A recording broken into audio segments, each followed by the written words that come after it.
Mga kababayan, isang araw na lang at weekend na. Ang good news po ay maliit yung tsansa na maging bagyo pa yung binabantayang LPA, pero magiging maulan pa rin sa malaking bahagi ng bansa. Huling napataan ang LPA sa Catbalogan City sa Samar at nagpapaulan sa Southern Luzon, Visayas at Mindanao.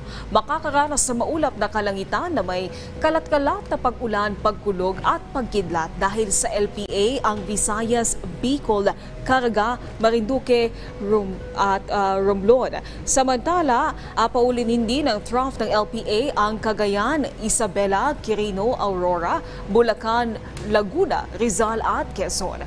Patuloy pa rin po ang pag-ira ng hanging habagat o southwest monsoon. Kaya't asahan po ang maulap na kalangitan na may kalat-kalat na pag-ulan, pagkulog, pagkidlat sa Metro Manila, Bataan, Zamboanga Peninsula, Barm, Northern Mindanao at nalalabing bahagi ng Calabarzon at Mimaropa.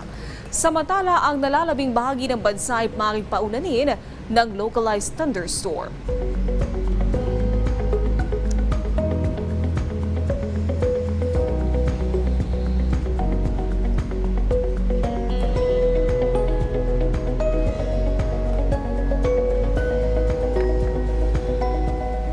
Wala po tayong gale warning pero iba yung pag-iingat po lalo na sa mga maliliit na sasakyang pandagat tuwing may sama ng panahon.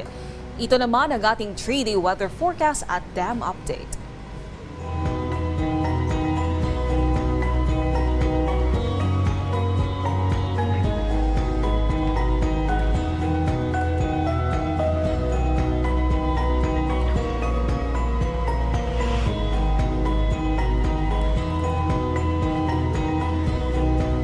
Paalala muli sa ating mga kababayan para maging ligtas sa lahat ng pagkakataon mula sa epekto ng pagbago-bagong panahon. Ugaling tumutok dito lang sa PTV Info Weather.